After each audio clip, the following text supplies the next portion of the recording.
오늘 로마서 3장 18절부터 시작을 해서 마지막 31절까지 진행을 해보도록 하겠습니다. 오늘 나눠드린 강의안을 보면 예수로 말미암는 구원, 믿음으로 말미암는 구원, 이렇게 이게 지금 이제 제목입니다. 전체를 아우를 수 있는 제목이고요. 그 밑에 보면은 지금 죄에 대해서 각 그 대상에 대한 죄에 대한 분류를 해놨는데요. 1장 18절부터 32절은 이방인의 죄. 여러분 기억나시죠? 우리 안에 다 하나님을 알만한 것, 양심이라고 하는 이것을 우리에게 다 주셨다라고 하는 이야기가 바로 1장 말미에 나와 있죠. 그 다음에 2장 1절부터 3장 8절까지 우리가 아홉 번째 공부했던 것까지 보면 거기에는 이제 유대인의 죄에 대한 말씀을 쭉 이야기하고 있고요. 그 다음에 지난주 나눠드린 강의안의 본문이죠. 3장 9절부터 20절까지 내지는 20절까지의 말씀을 보면 온 인류의 죄에 대한 말씀을 쓰고 있습니다. 20절 그 뒤까지도 볼 수 있겠는데요. 그래서 지난주에 우리 봤던 3장 9절부터 보면 그러면 어떠하냐? 우리는 나으냐? 결코 아니라. 유대인이나 헬라인이나 다 죄 아래에 있다고 우리가 이미 선언하였노라. 기록된 바 의인은 없나니 하나도 없으며 깨닫는 자도 없고 하나님을 찾는 자도 없고 다 치우쳐 함께 무익하게 되고 선을 행하는 자는 없나니 하나도 없도다. 지금 우리가 보고 있는 말씀은 이런 맥락에 있어요. 처음에는 이방인들에 대해 하나님을 알지 못하는, 그래서 율법이 없고 하나님을 알지 못하기 때문에 율법 중심으로 바라봐서 죄가 있냐 없냐라고 볼 때 이거 어떻게 된 거야? 이거 죄 없는 거 아니야? 라고 할 때 아니다 라고 하는, 하나님을 알만한 것을 다 주셨기 때문에 그들도 하나님을 믿지 아니하고 돌아서 있을 때는 다 그들 스스로의 죄가 있다라고 하는 거. 그 다음에 유대인에 대한 것들을 좀 긴 부분 설명을 했고, 우리가 지금 보고 있는 부분은 온 인류의 죄의 보편성, 인간의 보편적인 죄성, 그래서 모든 인간이 다 죄 아래에 있다라고 하는 거. 사실은 이 부분을 우리가 좀 잘 이해를 해야 로마서가 깊이 로마서의 깊은 이해가 될 수 있습니다. 그래서 로마서를 박영선 목사님이 쓴 설교집인데, 이제 박영선 목사님이 남포교회 담임 목사님으로 섬기시다가 이제 얼마 전에 은퇴하셨는데요. 박영선 목사님 다 아시나요? 모르시도 괜찮습니다. 근데 워낙 한국교회 어른이세요. 이제 은퇴를 하신 게 70이 좀 넘으셨는데, 이분이 어떤 한국 교회사에 말씀을 이렇게 복음적인 바탕의 말씀을 이렇게 설교하시고 주석하시고 하는데 아주 탁월함을 갖고 계신 분인데요.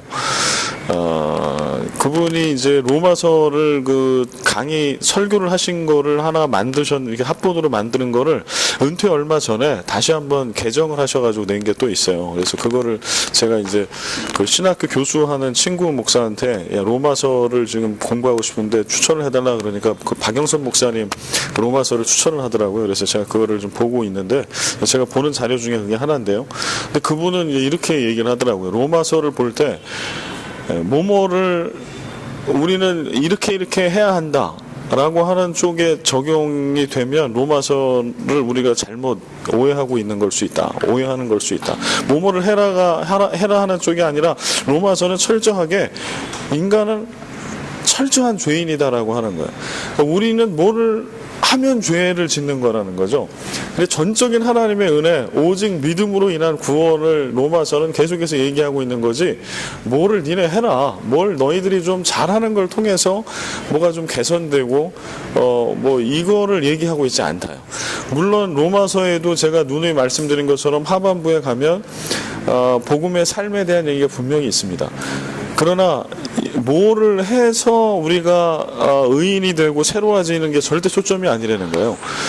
전적인 하나님의 은혜, 예수 그리스도를 믿는 믿음과 복음으로 우리가 전적인 하나님의 은혜로 거룩한 그리스도인이 되었을 때 우리가 어떻게 변해가냐라고 하는 거죠. 근데 이거는 물론 오토매티컬리 변해가는 건 아니에요. 그러니까 내가 잘 믿으면 그냥 저절로 이렇게 어떤 삶을 사냐, 그리스도인을 보면 그런 사람은 하나도 없어요. 정말 치열하게 매일매일 그 삶의 현장에서 깨지면서 복음을 붙들고 다시 눈물 흘리고 아이고 내가 또 실수했구나. 그리고 다시 돌아서서 말씀 앞에 서고 다시 우리를 수정하고 이런 끊임없는 과정이 필요한 거는 맞습니다. 그러나 절대 로마서는 너희들이 무엇을 선하게 행하라라는 것이 목적이 아니라는 거예요. 그걸 초점을 맞추기 시작하는 순간부터 로마서의 근간은 흔들린다. 로마서의 근간은 그래서 이제 오늘 그 쭉 나오는 3장에 나오는 유대인이나 헬라인이나 모든 사람이 다 하나님 아래에서 다 죄인이다. 그러니까 우리가 그 9절부터 쭉 오늘 읽는 뭐 로마서 3장 23절 말씀 되게 유명한 말씀이잖아요. 모든 사람이 죄를 범하였으며 하나님의 영광이 이르지 못하더니. 사형리에도 나오는 말씀이고 이거 필히 암송해야 될 말씀인데 이게 이제 바울이 사실은 얘기하고 싶은 거예요. 모든 사람이 죄를 범하였으며 하나님의 영광이 이르지 못한다. 이거는 어떠한 행위로도 뭐로도 이룰 수 없다는 거예요. 그런데 하나님께서 우리를 사랑하기로 작정하셨고 예정하셨고 택정하셨고 그래서 복음 대신 예수 그리스도 메시아 예수 그리스도를 보내주셨고 우리는 그분을 믿는 믿음으로 온전해진다. 이게 사실은 얘기하고 싶은 거의 핵심이에요. 그리고 그 이후에는 구원받은 성도, 그렇게 복음을 갖고 구원받은 성도를 우리가 어떻게 치열하게 세상의 한 복판에서 복음을 가지고 있는 자, 예수를 믿는 자의 거듭난 삶을 우리가 살아갈 건가에 대한 이게 연결되어 있는 부분인 거지. 그게 강조가 아니라는 거죠. 그래서 여러분도 이거를 지금 앞부분에는 이론적인 것들을 쭉 좀 설명을 하고 있는데 그래서 바울이 진짜 좀 뭘 얘기하고 싶은가의 핵심을 우리가 좀 캐치를 할 필요가 있어요. 그래서 너희들 지금 좀 뭔가 이렇게 틀리고 잘못된 게 있으니까 수정하고 바꿔라. 이 얘기를 지금 하고 있지 않아요. 지금 3장까지 읽는 과정에는 철저하게 율법이 없는 너희도 죄인이고 유대인들 너희들 율법을 받고 태생이 아브라함의 후손이니까 문제가 없다라고 한 너희들도 비춰봐라. 너희들도 철저한 죄인들이고 이 땅에 있는 모든 사람들은 다 죄인들이다. 희망이 없다. 여기서부터 우리가 이제 들어가야 합니다. 그래야 복음이 더 선명해진다라고 하는 것이죠. 예, 3장 18절부터 또 읽으면서 들어가겠습니다. 그래서 그런 지금 이방인의 죄, 유대인의 죄, 온 인류의 죄. 그래서 인간에 대한 거, 인간론, 인간이 어떤 존재인가라고 할 때는 반드시 죄랑 인간은 연결돼 있어요. 그래서 조직신학에서도 이제 하나님이 누구이신가 삼위일체 하나님을 쭉 우리가 설명을 해요. 그럼 인간이 뭔가라고 얘기하면 반드시 죄가 나와요. 죄가 뭔가 인간을 설명할 때 이게 죄인이기 때문에 한계가 있기 때문에 그렇게 연결해진다라고 하는 거죠. 18절을 한번 읽어볼까요? 그들의 눈앞에 하나님을 두려워함이 없느니라 함과 같으니라. 이게 이제 온 인류의 그러니까 왜 죄인이냐라고 할 때 그들의 현상이에요. 하나님을 두려워함이 없어요. 하나님을 두려워함이 없는 거가 모든 인간이 이게 죄인이냐 아니냐, 죄가 어디까지 이게 지금 우리 가운데 가까이 오고 우리를 덮고 있냐라고 할 때 하나님을 두려워함이 없어. 우리가 그 세대를 거듭할수록 우리 지금 그 한국 기독 크리스찬들도 좀 연배가 이렇게 있으신 분들 그 초기에 이제 기독교 신학을 가지고 뭐 1대 1대 3대 이렇게 가져오는 분들은요. 하나님을 두려워함이 예수를 잘 믿을수록 그 하나님을 두려워함, 경외함이 우리 가운데 뼛속까지 있어요. 그래서 이게 이제 어떤 식으로 드러나냐 하면 뭐 강단이 있으면 강대상 내지 강단이 있으면 뭐 절대 거기는 아무나 못 올라간다. 감히 신발을 어떻게 신냐. 이게 이제 또 서구랑 또 다른 거죠. 우리 개념에는 감히 신발은 안방에는 방 안에는 신발을 못 신고 들어가니까 그래서 이제 슬리퍼를 갖다 놓는 거잖아요. 강대상에 보통 교회들이. 근데 이게 또 서구 쪽에 익숙한 분들은 슬리퍼는 이거 뭐 화장실이나 뭐 이런 데 신는 거지. 그거를 안방에 거룩한 장소에 슬리퍼를 탁 트인 신발을 뒤꿈치가 트인 신발은 이게 어떻게 신고 가냐는 거예요. 그러니까 오히려 신으면 안 돼. 나 맨발로 가겠다고. 그래서 막 서로 싸워. 야 신발 신는 게 오히려 격을 차리는 거라고. 한쪽에는 아니라고. 어떻게 거룩한 곳에 신발을 신냐고. 근데 이제 여튼 싸움의 내용은 유치한 것 같으나 그렇게까지 가는 이유는 뭐냐면 정말 하나님을 경외하는 마음이 있기 때문에 그래요. 과거에는. 그리고 목회자에 대한 존경과 존중, 제가 우리 교회 와서 제가 약간 놀란 거는, 저는 우리 교회는 그게 없을 거라고 생각했어요. 왜냐하면 우리 교회 제가 밖에서 들은 거로는 여기는 계급장 떼고 하는 데구나. 근데 저는 뭐 그게 익숙한 사람이니까 3년을 높은 특교에 있었으니까, 그래서 그냥 뭐 때리지만 마라, 좀 과장해서 누가 나 때리지만 않았으면 좋겠다. 근데 제가 와서 보니까 전혀 아니에요. 목사를 제가 생각할 때 이거 지나치다, 우리 교회 정신하고 이렇게 되면 이게 맞나 생각할 정도로 목사를 존경하고 존중해 주시더라고요. 되게 감사하죠. 근데 이제 한국 교회가 지금 많이 없어진 것 중에 하나는요, 목사를 이제 김동호 목사님도 그런 말씀을 이제 하시고, 또 그걸 들은 목회자들은 또 되게 싫어하는 것 중에 하나가 목사가 전문직이라고 하는 거거든요. 그러니까 목사가 전문직이다, 이제 이렇게 인식을 해버리니까 목사에 대한 존경과 존중이 많이 없어졌어요. 저는 그거는 뭐 큰 문제가 안 된다고 생각해요. 근데 문제는 목사의 하는 일 중에 가장 크고 중요한 일은 말씀이거든요. 말씀을 맡고 있는 자거든요. 하나님의 말씀을 지켜야 되고, 복음을 가르쳐야 되고, 전해야 되고. 그런데 이제 목사와 말씀을, 그러니까 사실은 이게 구분을 하면은 좋은데, 잘 안 되잖아요. 목사가 싫어지면 설교 말씀이, 아마 저를 싫어하시게 되면 주일날 괴로우실 거예요. 저를 싫어하는 건 저는 괜찮아요. 근데 문제는 저를 싫어하고 저랑 관계가 괴로우면 예배 때마다 너무 괴로워. 이제 저 사람의 얘기를 내가 들어야 되는, 이렇게 되거든요. 이게 절대 구분이 안 되잖아요. 그래서 이 목사에 대한 이런 것들이 그렇게 되면서 한국교회가 정말 잃어버린 안타까운 것 중에 하나는 말씀의 권위가 많이 무너졌어요. 물론 가장 큰 책임은 목사에게 있죠. 이 말씀을 맡겨주셨는데 이거를 진짜 하찮게 그렇게 했으니까, 잘 지키지 못했으니까, 그거를 이제 성도들과 한국교회가 말씀의 권위를 인정하지 않는 데까지 간 건데, 그 말씀의 권위를 인정하지 않는 것까지도 오케이. 문제는 하나님의 권위를 인정하지 않는다는 거죠. 이게 오늘날의 문제인 거죠. 특히 젊은 세대들 옳고 그름으로 딱 판단해버려요. 기준이 딱 그거예요. 내가 생각할 때 하나 덧붙여서, 내가 생각하고 내 지식과 내 경험에 비춰서 이게 옳아? 내가 하고 싶은 거야? 수용할까 말까? 기준이 딱 거기 있어요. 그러니까 뭐 어떤 권위도 인정하지 않죠. 지금 18절의 말씀은 상당히 마음과 영혼을 울립니다. 그들의 눈앞에 하나님을 두려워함이 없느니라 함과 같으니라. 모든 인간이 죄 아래 있다라고 하는 것을 바울은 이렇게 설명해요. 하나님을 두려워함이 없도다.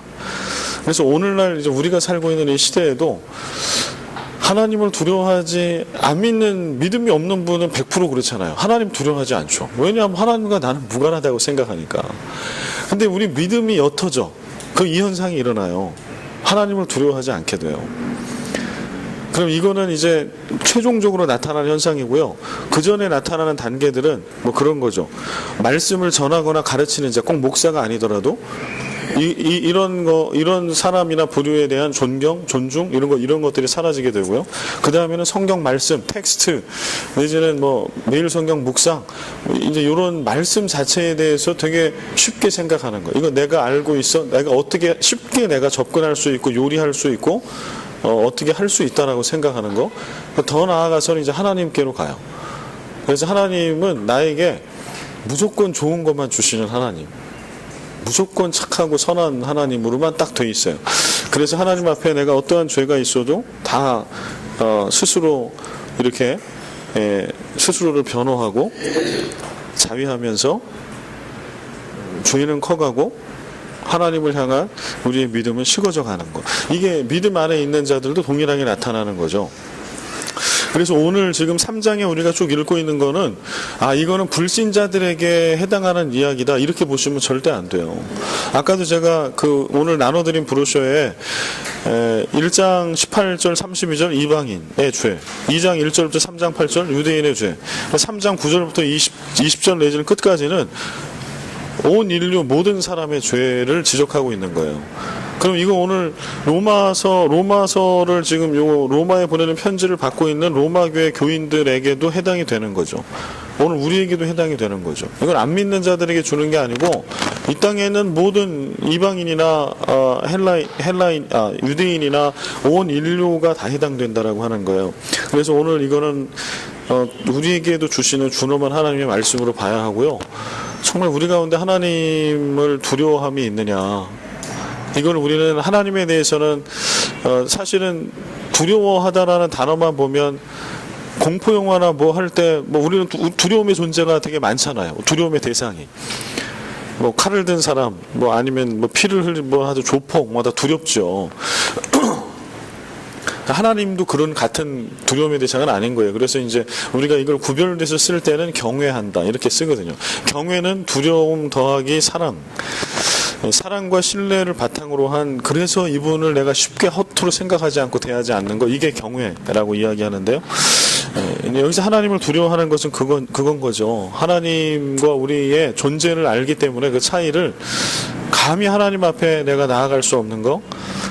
그런데 18절은 그들의 눈앞에 하나님을 두려워함이 없다. 눈앞에 얼굴과 얼굴을 앞대고 하나님의 임재와 실존 앞에 있으면서도 모르고 그러는 게 아니라는 거예요. 있으면서도 하나님 앞에 서 있으면서도 말씀을 대하고 있으면서도 선포된 말씀을 듣고 있으면서 예배의 자리에 함께 있으면서도 하나님을 두려워함이 없다. 이게 그 죄 가운데 있는 인간의 시대를 떠나서 보편적으로 나타나는 현상이라고 하는 거죠. 이게 바울이 이거를 지금 지적하고 있는 거예요. 이사야 6장 9절에서 13절 그 지난주 나눠드린 거에 이거 한번 저랑 교독을 하겠습니다. 6장 9절에서 13절인데 마지막 13절 같이 읽고요. 제가 교독하겠습니다. 여호와께서 이르시되 가서 이 백성에게 이르기를 너희가 듣기는 들어도 깨닫지 못할 것이요 보기는 보아도 알지 못하리라 하여 이 백성의 마음을 불편하게 하며 그들의 귀가 막히고 그들의 눈이 감기게 하라. 너희가 내 얘기를 들어보고 귀로 듣고 마음을 깨닫고 다시 돌아와 고침을 받으라. 내가 이르되 주여 어느 때까지니까 하였더니 주께서 대답하시되 성읍들은 황폐하여 주민이 없으며 가옥들에는 사람이 없고 이 토지는 황폐하게 되며 여호와께서 사람들을 멀리 옮기셔서 이 땅 가운데 황폐한 곳이 많은 데까지니라. 같이 읽겠습니다. 그 중에 10분의 1이 아직 남아있을지라도 이것도 황폐하게 될 것이나 밤나무와 상수리나무가 배임을 당하여도 그 구루터기는 남아있는 것 같이 거룩한 씨가 이 땅의 구루터기니라 하시더라. 아멘. 이사야 6장이면은 이제 이사야 소명장인데요. 이사야 선지자를 하나님께서 선지자 예언자로 부르시고 나서 이제 사명을 주는 거죠.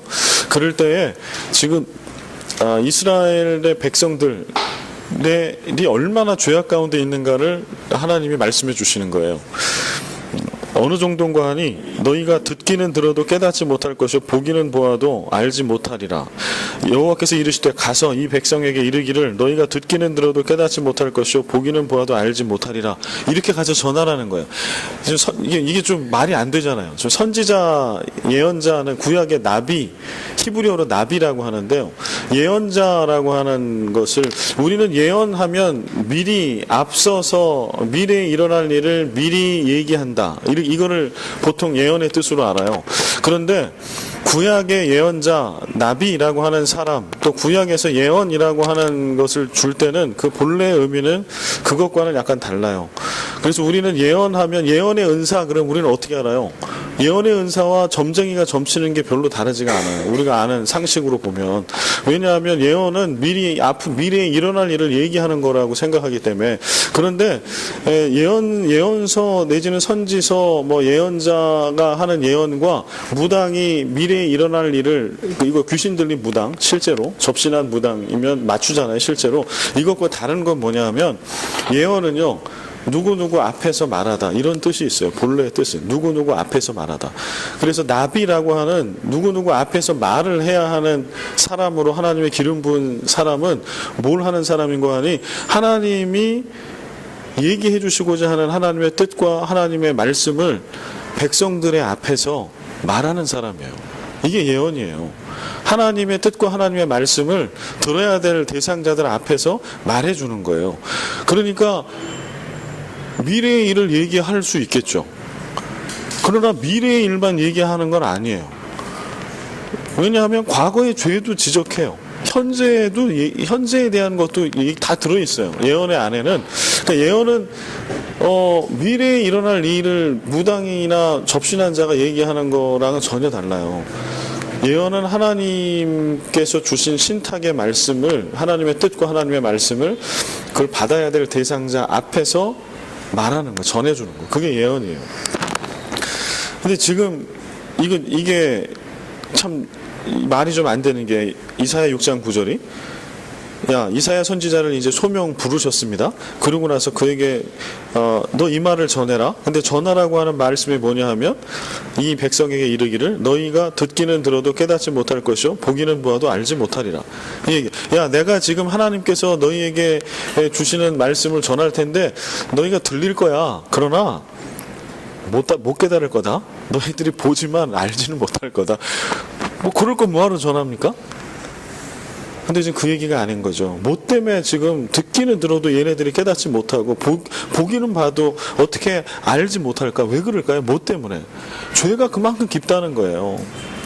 그래서 그 죄 가운데 회개하고 돌이킬 것을 선지자를 통해서 하나님은 이스라엘 백성을 사랑하시니까 전하고는 있지만 이 죄가 어느 정도 깊이 있냐 하면 이 복음의 말씀을 선지자를 통해 내가 너희들에게 전할 거야. 내가 사랑하니까. 그러나 너희들이 지금 어느 정도 죄에 깊이 빠져 있는 거 하니 이거 들어도 니네들 뭔 말인지 몰라. 그리고 봐도 지금 니네들이 근데 요엘서에 보면 성령이 임할 때 어떤 일이 생겨요? See the visions. 그때는 보게 된다고 그러잖아요. 그러니까 죄 가운데 있을 때는 눈이 있어도 못 봐요. 어떤 일이 벌어지는지를 알지 못해요. 들어도 깨닫지를 못해. 성령이 임하시면 듣지 못할 자들이 듣게 되고 보지 못하는 자들이 보게 돼. 누구나 다 성령을 받은 사람. 그래서 그게 엄청난 차이가 있는 건데 지금 이제 이 앞에 나와 있는 말씀은 그거에 그만큼 지금 죄악 가운데 있다. 그런데 이게 하나님이 잘못된 건가? 그게 아닌 거죠. 하나님은 계속해서 그 시대에 사역하는 예언자, 선지자 내지는 믿음의 사람들을 통해서 회개하고 돌이키라라고 하는 거를 뭐 사사시대 내지는 아브라함 때부터 계속 얘기하고 있는 거예요. 백성들에게.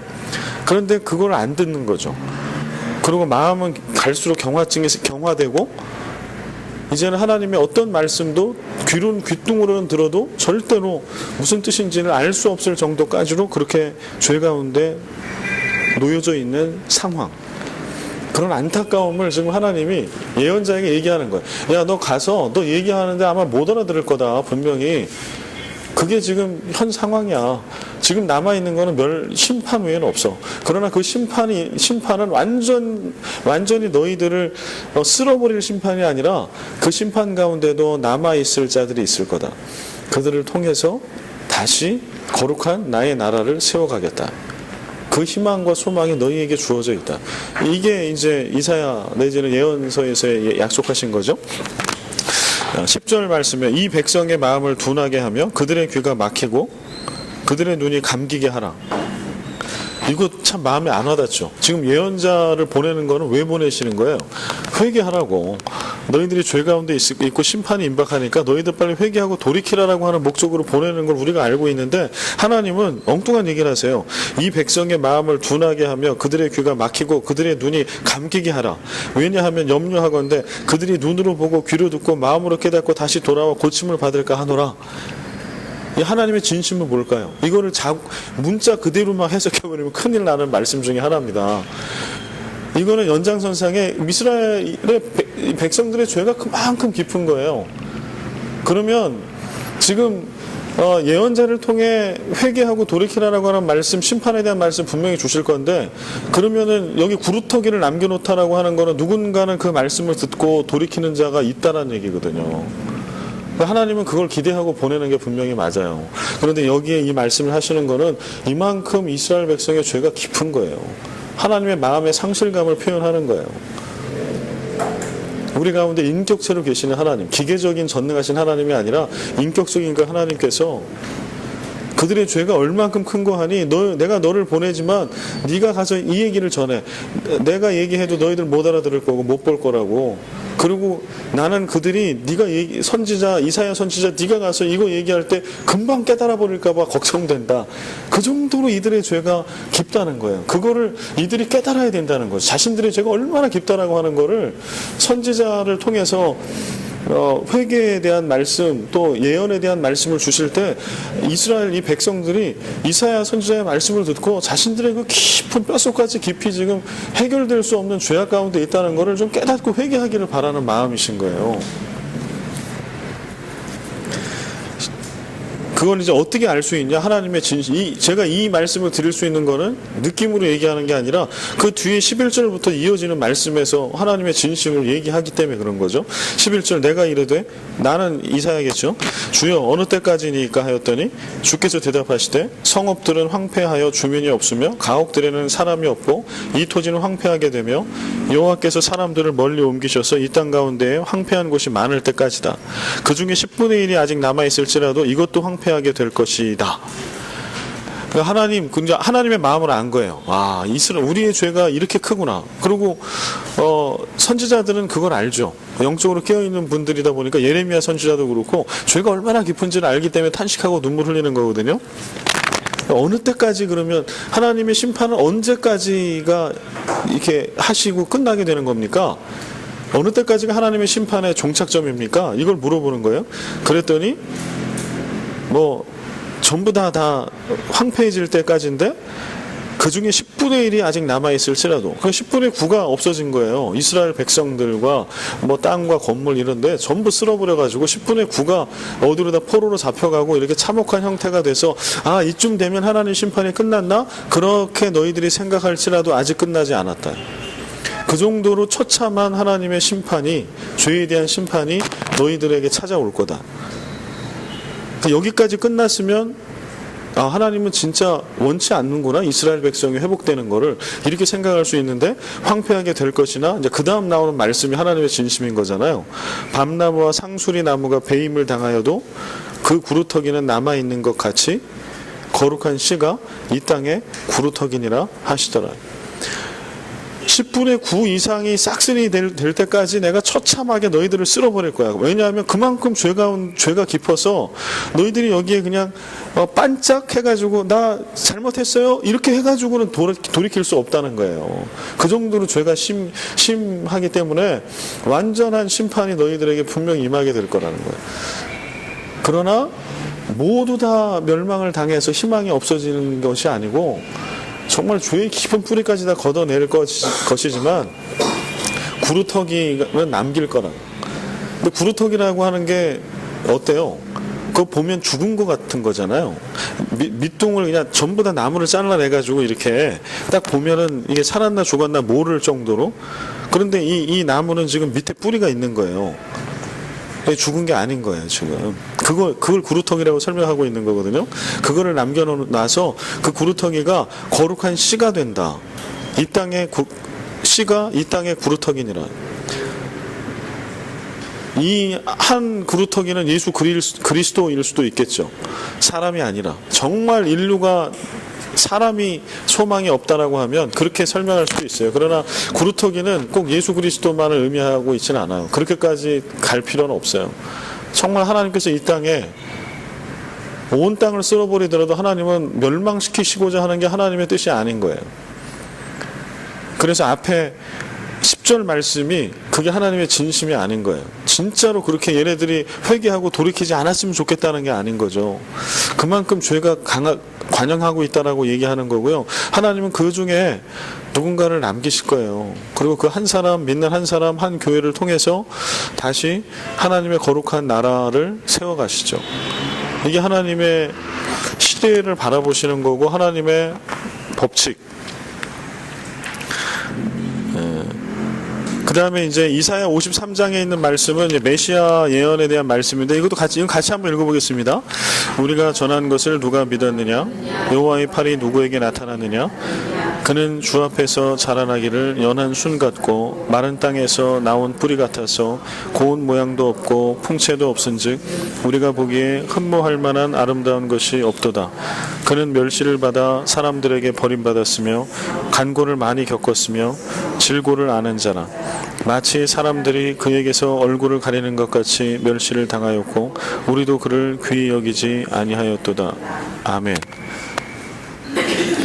지금 여기 주 앞에서 자라나기를 연한 순 같고 마른 땅에서 나온 뿌리 같아서 요즘 이거 메시아에 대한 예언을 하고 있는 말씀인데요. 그러니까 하나님의 구원의 역사가 어떻게 임할 거냐라고 할 때 지금 구루터기, 이사야 6장에 이야기하는 건 구루터기예요. 이 죄로 가득한 세상을 어떻게 구원하실 건가? 어떻게 새롭게 복음의 희망으로 세울 건가라고 할 때 하나님은 엄청나게 뛰어난 왕이나 군대나 어떤 문명과 문물을 통해서가 아니라 이거 어디다 갖다 써? 이거 살아서 죽었어? 라고 느껴지고 보여지는 구루터기를 통해서 구원하시겠다. 그러나 그 구루터기 안에는 뭐가 있어요? 믿음이 있어요. 복음이 있어요. 로마서는 지금 계속 그 얘기하고 있는 거예요. 그래서 복음과 믿음이 얼마나 소중한 건지. 그런데 뭔가 좀 이렇게 구약에 있는 율법 이미 다 이거 폐기된 지 오래된, 용도 폐기된 지 오래된 건데 그거 붙들고 좀 이렇게 흉내내고 뭐 이렇게 해가지고 하나님 앞에 의로워지겠다고? 하나님의 나라를 세워가겠다고? 이거는 말도 안 되는 거죠. 지금 바울 이 복음을 깨닫는 입장에서는 말도 안 되는 거예요, 그게. 근데 그러한 시도들이 있다라는 거지. 로마 교회 안에도. 하나님은 구루터기, 거룩한 씨, 복음의 씨를 통해 구원을 하시고 회복시키실 거예요. 이사야 53장은요. 다 멸망하고 이제 소망을 주실 거예요. 그러니까 이 이사야 53장은 우리는 이걸 메시아 예언 이렇게 얘기를 해요. 왜냐하면 우리는 신약 시대 다 지났고 지금 많은 신학자들과 주석학자들과 또 지금 2016년까지 오면서 역사도 지났고 시간도 지났고 연구도 됐기 때문에 이렇게 쉽게 얘기하고 들으면 맞아 이렇게 이제 여러분들이 다 동의를 한단 말이죠. 그러나 이사야 선지자를 통해서 이 말씀을 주셨을 때는 이 말씀은 뭘로 받아들여졌을까요? 임박한 바벨론에 의한 멸망, 그 다음에 포로로 잡혀갔을 때 이들이 역사적으로 그렇게 다시 돌아오게 될 거라고 하는 회복. 이거 여기까지예요. 역사적으로는.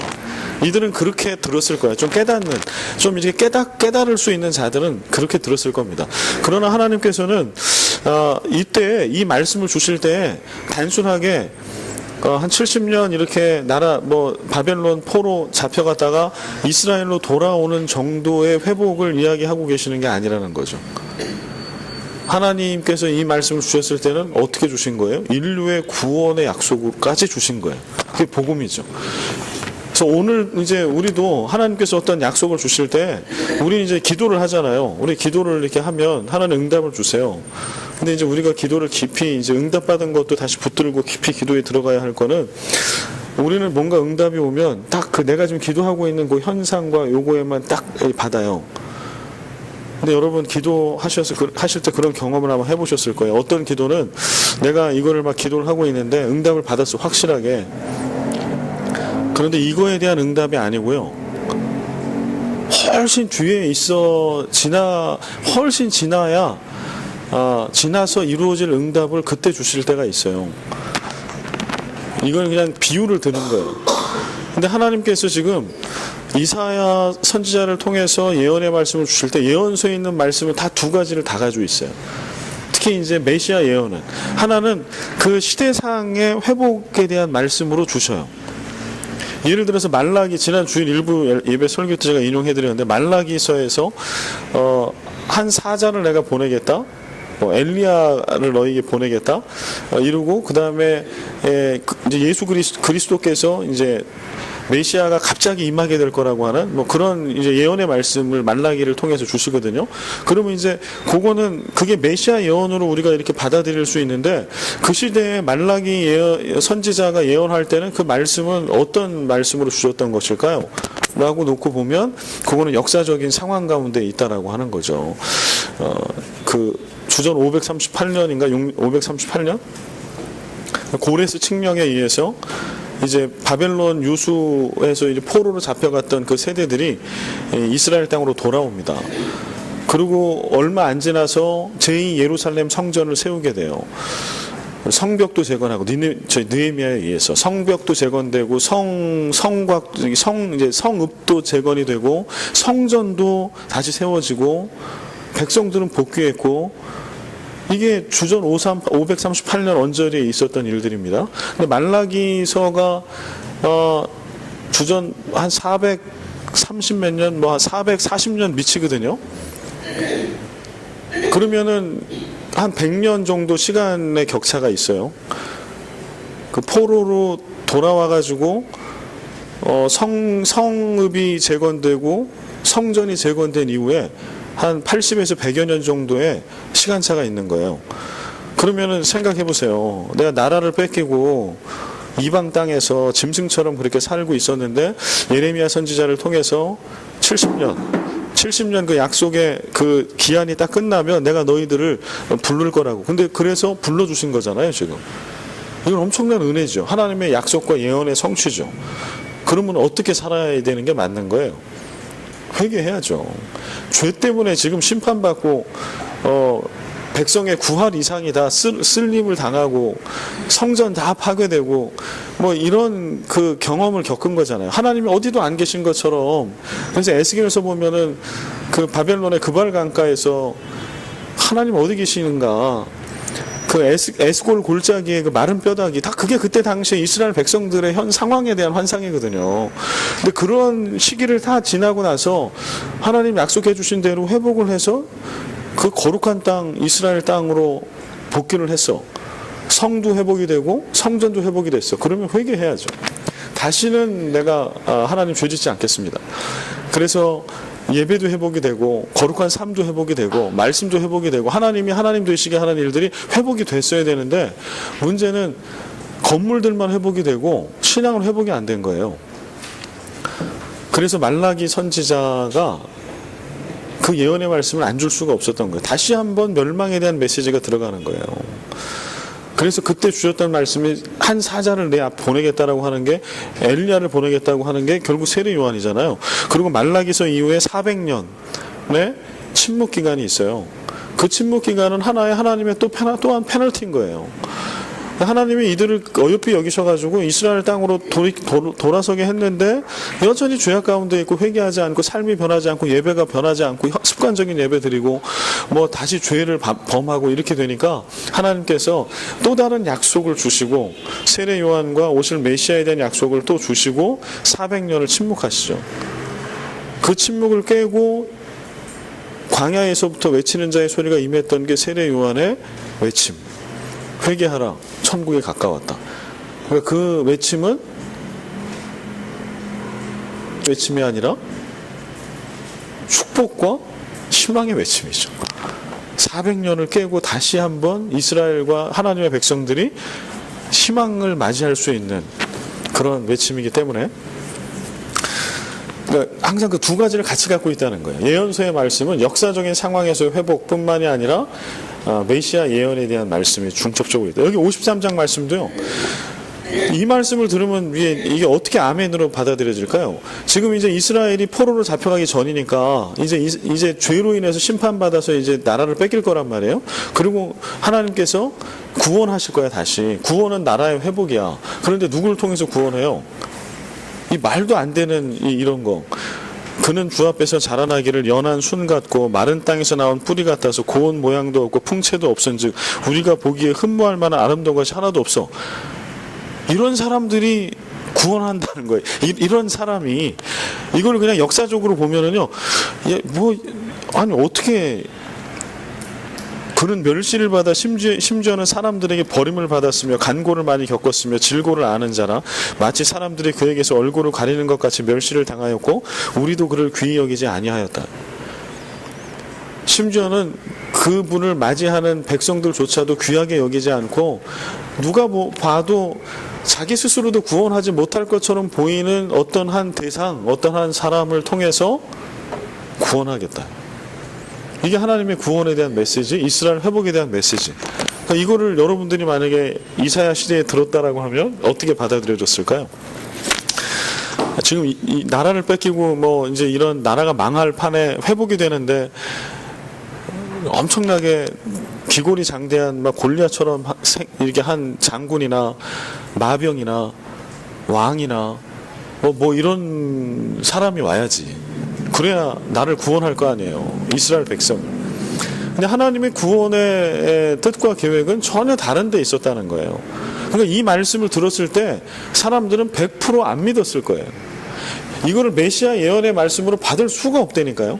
메시아 예언의 말씀이 아니라 역사적인 이스라엘의 회복으로도 볼 수가 없어요. 왜냐하면 이런 말도 안 되게 천하고 연약해 보이는 사람이 누구를 구원해? 자기도 구원 못하는데. 그러니까 심지어는 그 사람을 맞이하는 이스라엘 백성조차도 우리도 그를 귀히 여기지 아니하였도다. 그럴 정도의 사람을 통하여 하나님은 구원한다. 그런데 이걸 우리는 메시아 예언으로 우리는 알고 받아요. 그러니까 이 말씀이 아멘으로 받아들여지죠.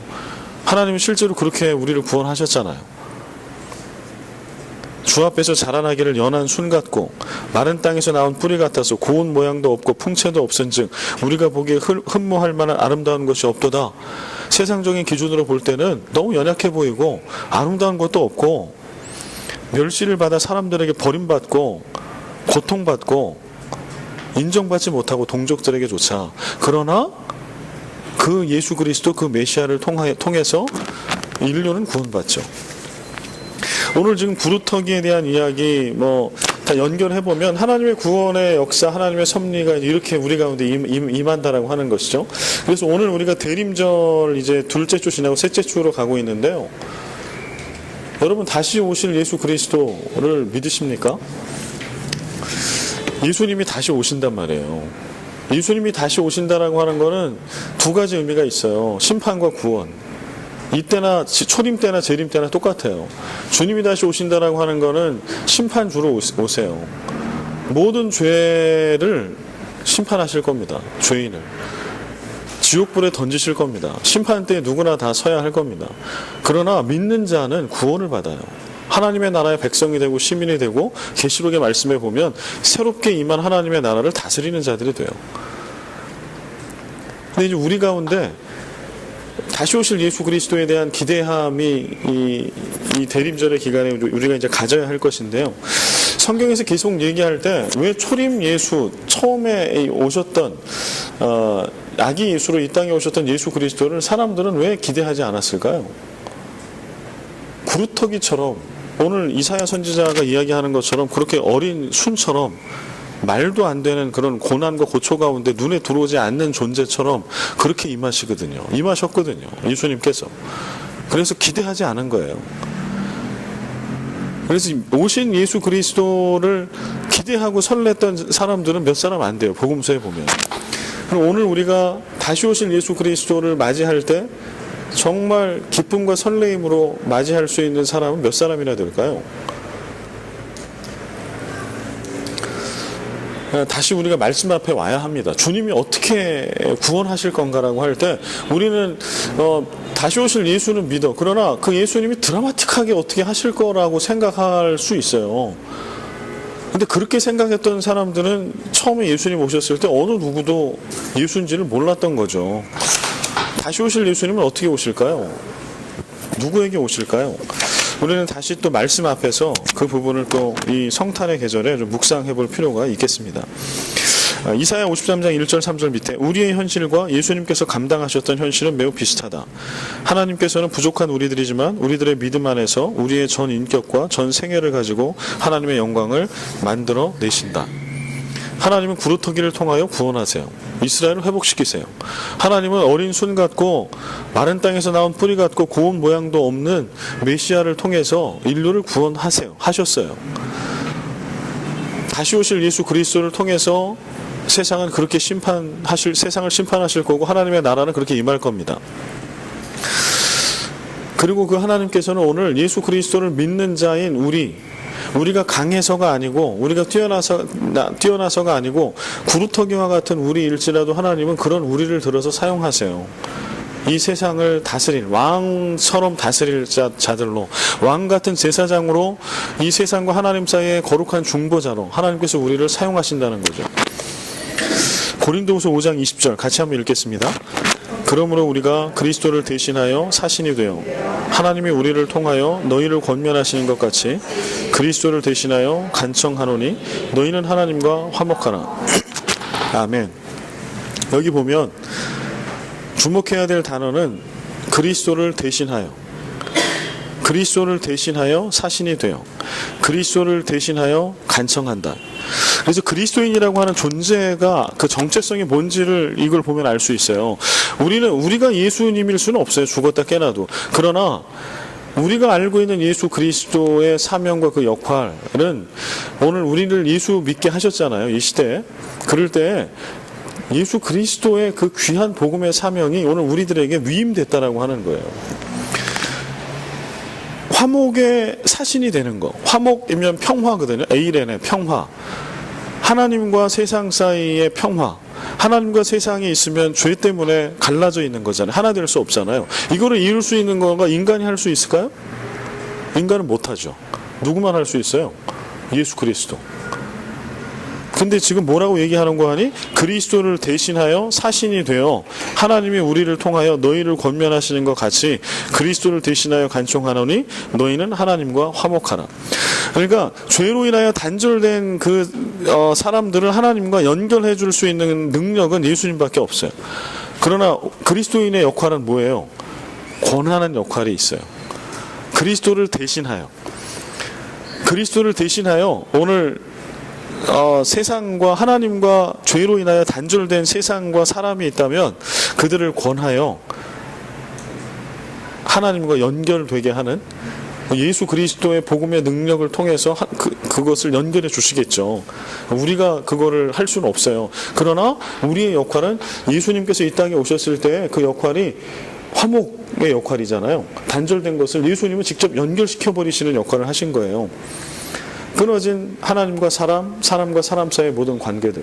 근데 오늘 그리스도인에게 주신 것은 무엇인가 하니, 나는 할 수 없습니다. 주님이 다 하셔야죠. 이게 아니고 그리스도를 대신하여 우리를 화목의 사신으로 우리를 보내시고 파송하시고, 우리의 역할은 끊임없이 끊어지고 단절된 하나님과의 사이에서 단절된 모든 곳들을 찾아 들어가서 그것을 연결하는, 그걸 권면하는 역할들을 끊임없이 해야 한다라고 하는 거예요.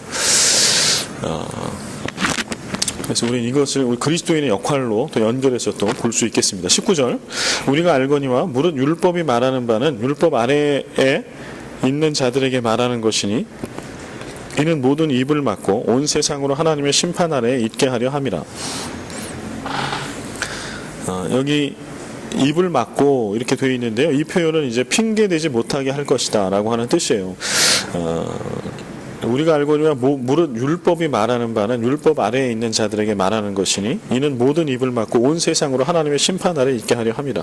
그래서 이거는 율법의 어떤 부정적인 것들을 얘기하려고 한다기보다 지금 모든 사람들이 다 죄 가운데 있다라고 하는 거, 핑계하지 못할, 어느 한 사람도 핑계하지 못할 그러한 죄 가운데 있다라고 하는 거를, 그래서 하나님의 심판 아래에 있다라고 하는 것을 설명하고 있죠.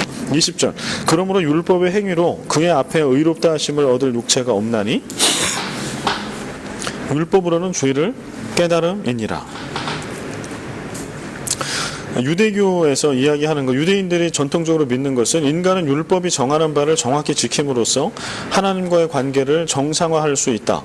모든 율법의 행위를 완수하면 하나님과의 관계를 정상화할 수 있다라고 그들이 믿었습니다. 근데 이것이 이제 오해죠. 왜냐하면 하나님께서 처음에 주실 때도 율법은 그러한 역할은 아니었어요. 어떤 역할인가 하니, 우리가 일상을 살아갈 때 죄를 지어. 그럼 하나님과 만날 수가 없잖아요. 그러니까 율법이라고 하는 것을 통해서 이제 어떠한 것을 할 수 있냐 하면, 죄를 지으면 절대 하나님 앞에 나갈 수 없는 죄인이 율법을 통하여 어떤 죄를 지었으면 그게 죄인 것이 드러나잖아요. 그러면 재물을 가지고 하나님 앞에 가. 그래서 제사장과 더불어 속죄의 제사를 드리고 죄가 전가되고 없다고 인정을 받아 다시 하나님 앞에 설 수 있는 능력을 얻게 돼. 거기까지인 거지. 모든 죄를 다 용서받아가지고 관계가 회복되는 게 아니잖아요. 근데 이제 이러한 게 이제 율법의 한계는 애초에 주실 때부터도 있었어요, 사실은. 그런데 이거를 뭔가 정하는 바를 지키면 하나님과 온전한 관계가 완전히 회복될 수 있다.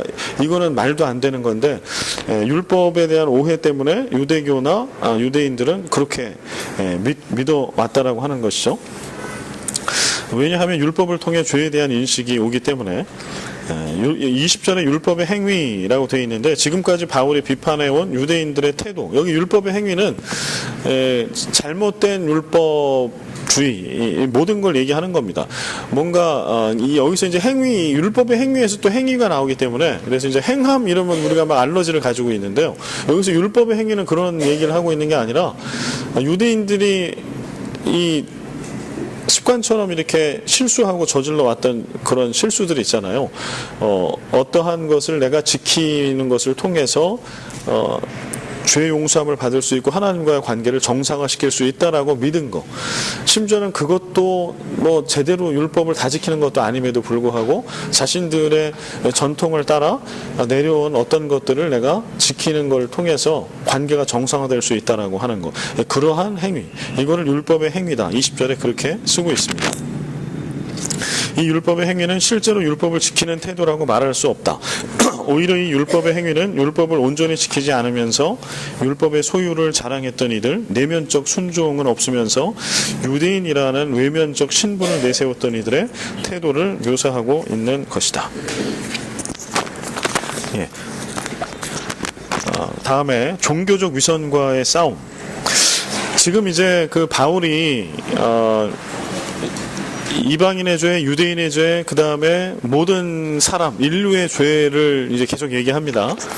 지금 이렇게 얘기하고 있는 거에 핵심을 이제 찾아 들어가면 거기 뭐가 있는 거 하니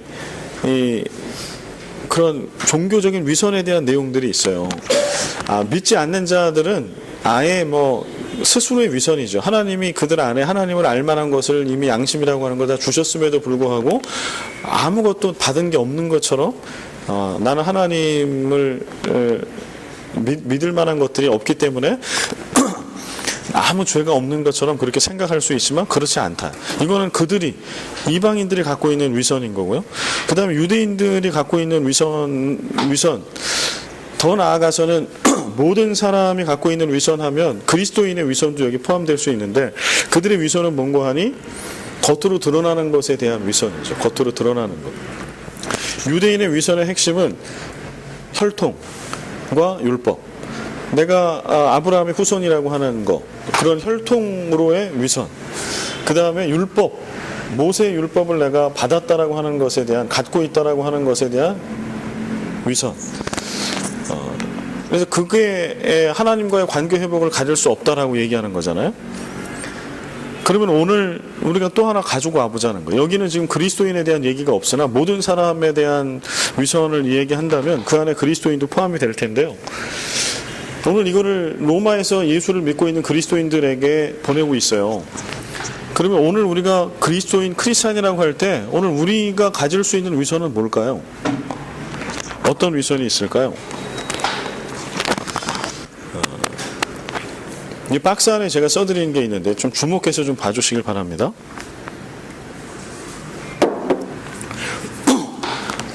율법 행함, 그 다음에 믿음 행함. 제가 이렇게 짝을 이뤄놨어요. 우리는 행함을 이야기할 때 보통은 그냥 율법의 행함을 얘기해요. 행함 얘기할 때. 그래서 율법을 지키는 거, 행위로 지키는 거를 율법의 행함으로 얘기합니다. 그러나 율법의 행함만 있냐? 그렇지 않아요. 어떤 행함도 있냐면 믿음의 행함도 있어요. 우리가 믿어. 그런데 이 믿음은 이론적으로 머릿속에만 있는 게 아니라 이것은 반드시 행함, 우리의 삶으로 나오게 돼 있어요. 그래서 율법만 행함이 있는 게 아니라 믿음도 행함이 있어요.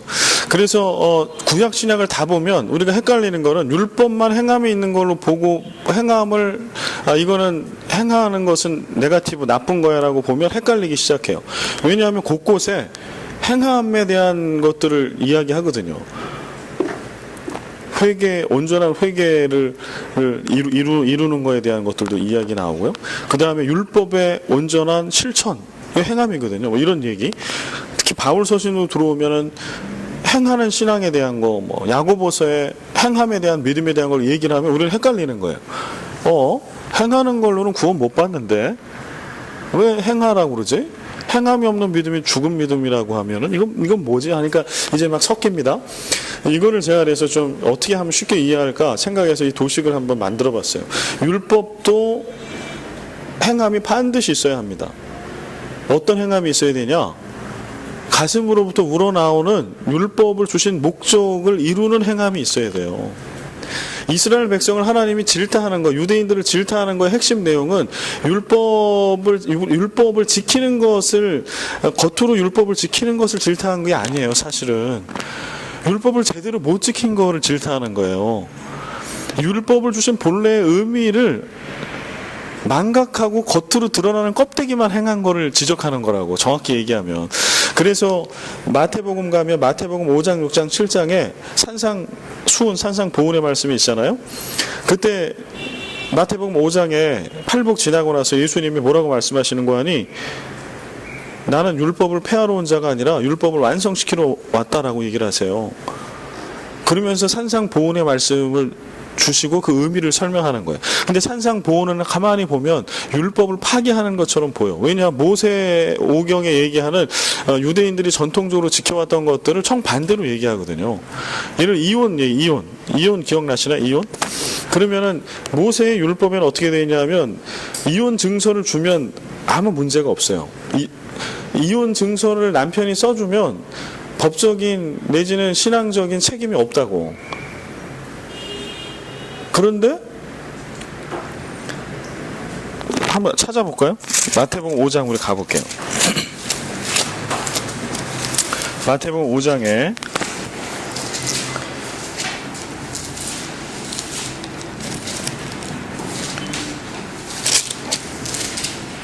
그 이혼에 대한 게 어디 나오나?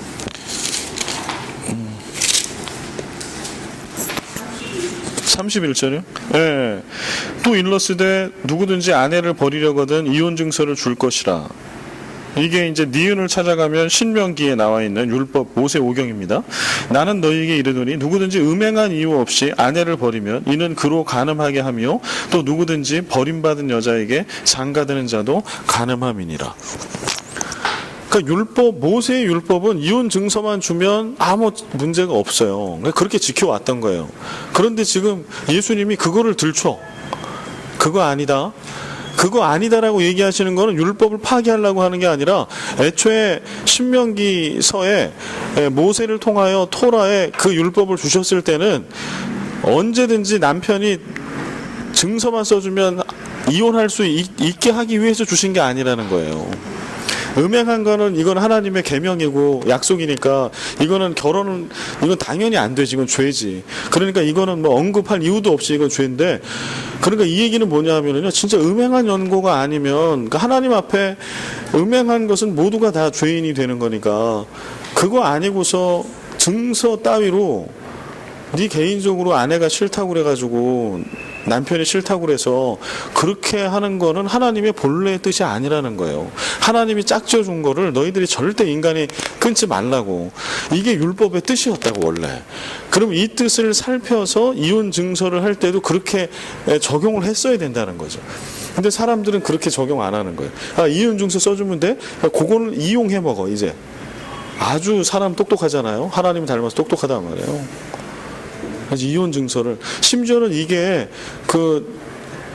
이슬람 문화권의 중동에 보니까 뭐가 생각이 안 나는데 어떤 단어인지, 아내가 잠결에라도 무슨 단어를 얘기를 하면 이혼 사유가 된다고. 여러분 혹시 들은 경 있으세요? 잠결에라도 어떤 단어를 쓰면 이게 이혼 사유가 된대요. 그 무슬림 그 율법에. 그걸 저기 어디 다큐에서 본 적이 있어요. 근데 그게 단어가 생각이 안 나요. 그래서 이제 잠결이라도 그렇게 하면 이혼하고 싶으면 얘기를 하게 하면 되는 거예요. 그거를 녹취하거나 증인이 있으면 돼. 여러분 조심하십시오. 잠결이라도 하면 그냥.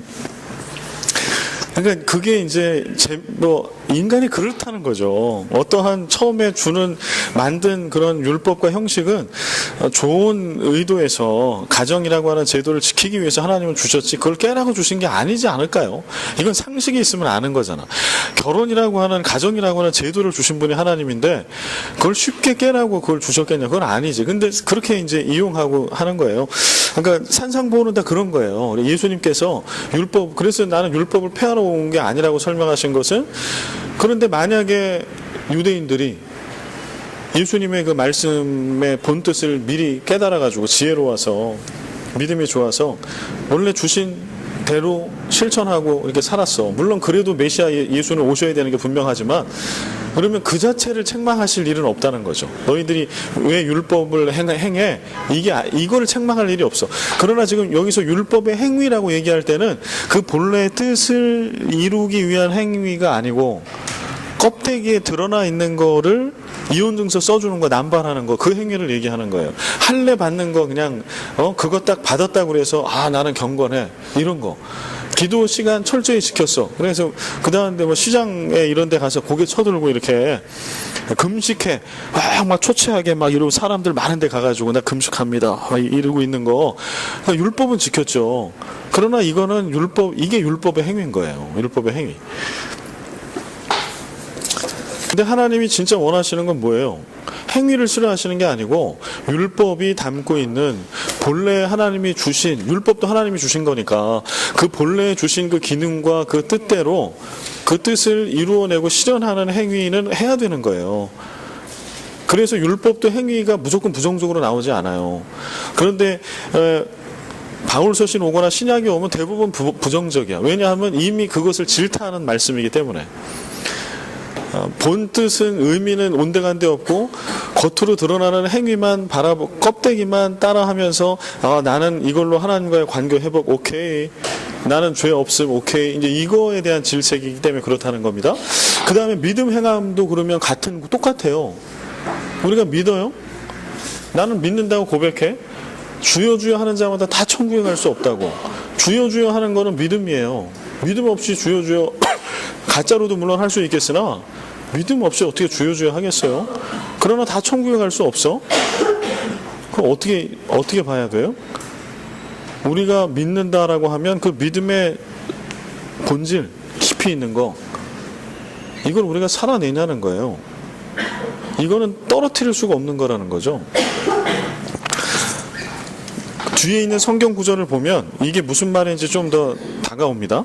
사무엘상 15장 22절 같이 읽겠습니다. 시작.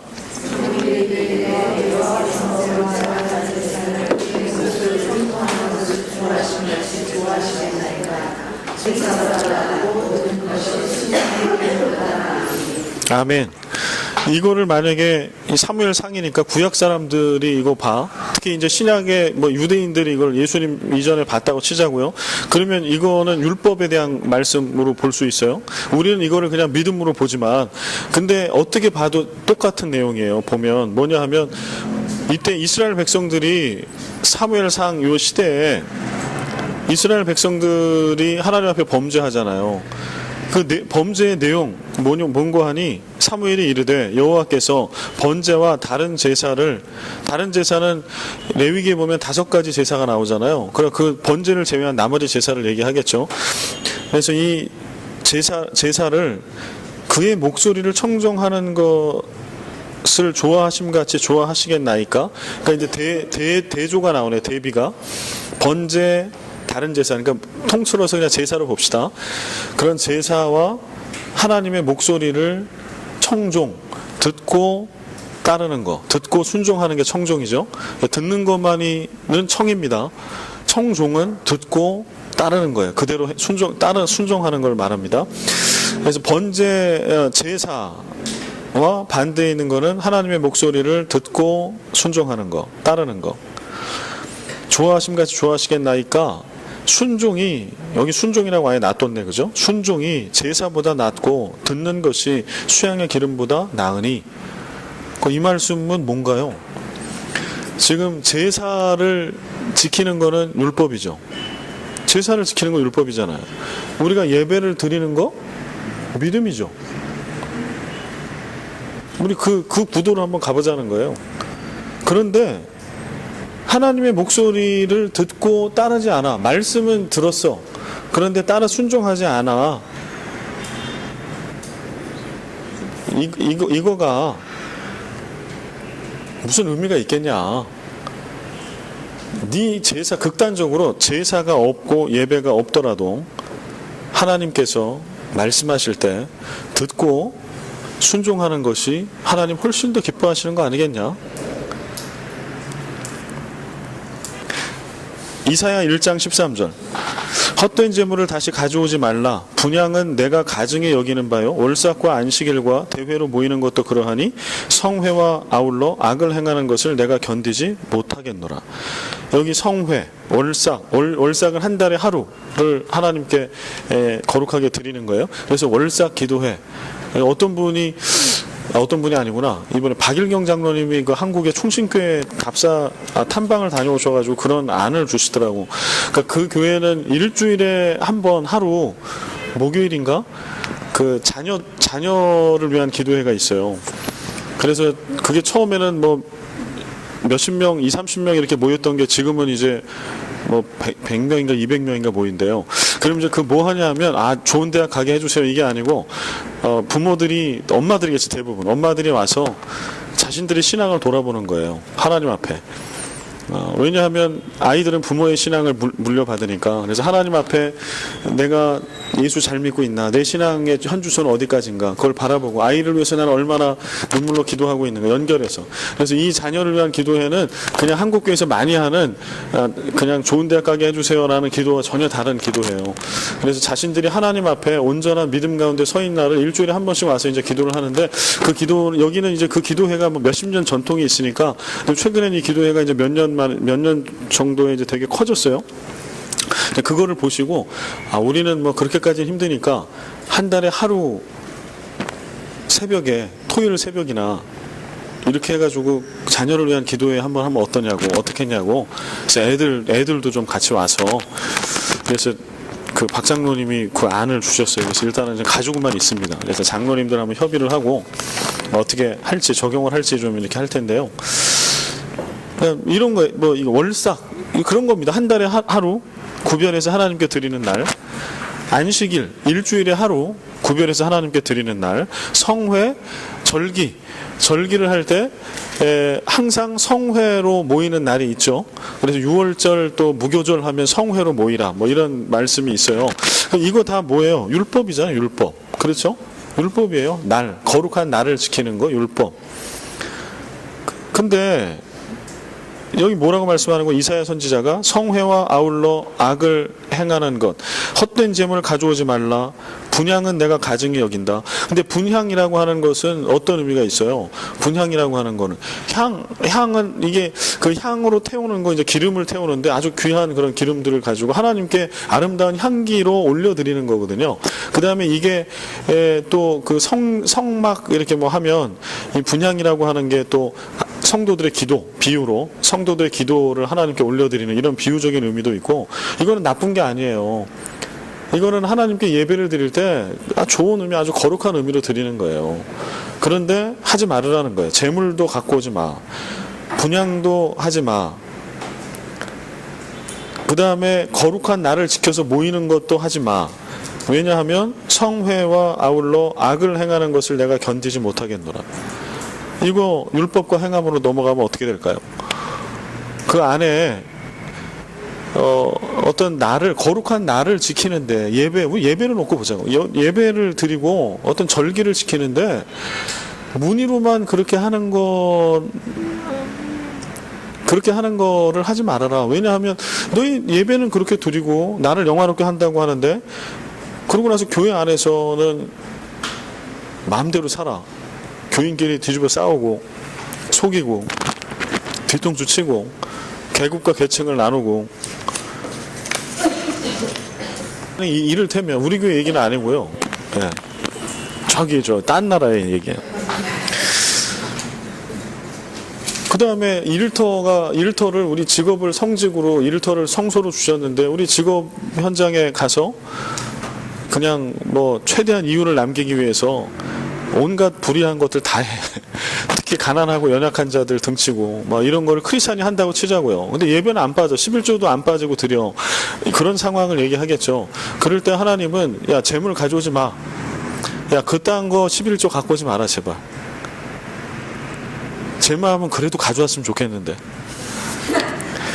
뭐 빠친구에서 뭐 땡기든 어떻든 무조건 갖고 오면 좋겠지만 하나님은 그딴 거 가져오지 마라. 라고 얘기를 지금 불의한 거. 이 세상에 연약하고 막 그런 분들 거, 그런 사람들 거 뺏어가지고 그렇게 하는 거 아예 그냥 그러면서 예배 드릴 거면 아예 예물도 필요 없다 나는. 그냥 내 백성으로서의 삶을 살아라. 네 일상에서. 그 말씀을 하시는 겁니다. 이거는 율법과 행함, 믿음과 행함 다 통해요. 오늘 우리가 믿어, 잘 믿어. 그런데 우리가 세상 가운데 살아갈 때 성회와 더불어 악을 행해. 그러니까 사실 믿음이라고 하는 거는 진실한 믿음대로의 삶을 포함하고 있는 거예요. 그런데 우리는 따로 안다는 거지. 율법과 행함에 우리도 익숙해져 있기 때문에 예배를 안 빠지고 드리면 믿음이 좋다. 진짜 그럴까요? 성경이 얘기하는 건 그렇게 얘기 안 해요. 저는 그냥 그렇게 얘기를 하셨으면 좋겠어요. 공예배를 빠지는 거는 많이 빠질수록 믿음이 이거는 나쁜 거야. 그러면 평가가 좋잖아. 그럼 그 순서대로 직분도 주고 혼내기도 하고 치리도 하고 이러면 되는데 그게 아닌 거예요. 성경이 오히려 얘기하는 거는 네가 예배를 몇 번 드렸냐, 헌금을 얼마나 했냐, 봉사를 얼마나 했냐가 아니고 악을 행하는 거, 그거와 더불어 악을 행했다라고 하면 이거 아무 의미가 없다. 이렇게 얘기를 하시는 거거든요. 이거 우리가 좀 가지고 와야죠. 근데 이제 걱정되는 거는 악은 악대로 행하고 그 전에 했던 예배도 안 드리고 헌금도 안 해. 이러면 괴로워집니다, 이거. 또 그렇게 적용하시면 곤란합니다. 하시던 거 하시면 됩니다.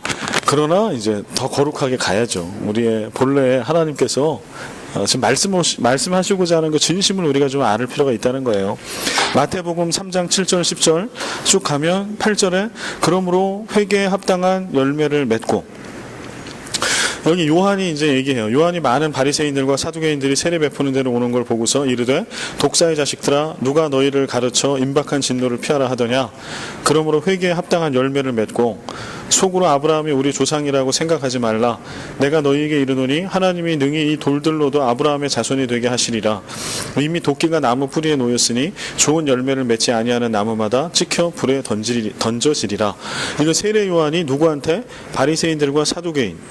그러니까 바리새인들과 사두개인들은 어떤 사람들이에요? 율법을 잘 지키는 사람들. 이 사람들은 진짜로 잘 지켰던 사람들이에요. 율법의 행위로 보면 뭐 타의 추정을 불허하는. 근데 그들에게 지금 세례 요한이 이야기하는 거, 세례 요한을 통해서 하나님이 주시는 메시지는 회개에 합당한 열매를 맺어라. 이 회개에 합당한 열매는 뭘까요? 말씀 본래 뜻에 합당한 삶을 살아내라. 좀 제대로 믿고 제대로 살아라. 겉으로만 이렇게 있는 그런 율법을 그렇게 지키는 거, 껍데기만 지키는 거는 제발 하지 말아라. 이러한 말씀이겠죠. 마가복음 7장 6절 8절 이르시되 이사야가 너희 위식하는 자에 대하여 잘 예언하였도다. 기록하였으되 이 백성이 입술로는 나를 공경하되 마음은 내게서 멀도다. 사람의 계명으로 교훈을 삼아 가르치니 나를 헛되이 경배하는도다 하였느니라. 너희가 하나님의 계명은 버리고 사람의 전통을 지키느니라. 이제 여기 좀 더 명확해지네, 그죠? 여기서 지금 사람의 계명, 사람의 전통, 이거 뭐를 빗대서 이거 이렇게 얘기하는 거예요. 사실은 사람의 계명과 사람의 전통이 아닐 거예요. 이거 지키는 사람 입장에서는. 왜냐하면 율법을 지킨 거니까. 지키는 사람 입장은 지금 자기네 나름의 가훈을 지킨 게 아니고 율법을 지킨 거라니까. 그런데 그 율법이 장로들의 유전 이 얘기 하잖아요. 그 율법을 그 유대인들의 율법이라고 하는 거에 지금 단점은 이제 뭐 말할 수 없이 많은데요. 강점은 뭐냐 하면은요. 그래서 안식일을 거룩히 지켜라라고 하면 유대인들의 실제 율법의 강점은 뭐냐 하면 안식일을 거룩하게 실제로 시대에 맞춰서 지킬 수 있는 실천 강령을 수십 가지 수백 가지를 만들어요. 랍비들이 하는 일은 그거예요. 그래서 지금도 랍비들이 그런 일을 하는 거예요. 그래서 엘리베이터 예를 들어서 전기, 그러니까 현대의 안식일을 우리가 지킬 때는 어디까지 지켜라라고 하는 거를 유대교는 랍비들이 지침을 줘요. 그게 율법이 되는 거예요. 지금 예수님 시대 때도 그런 게 얼마나 많이 있었을까요? 이게 장로들의 유전인 거지. 모세 오경에 토라라고 하는 율법이 있는데 그것만 가지고는 일상생활에 다 살 수 없어. 왜냐면 생각해봐요. 모세 오경의 모세 시대입니다. 주전 1500년이에요. 모세. 주전 1500년.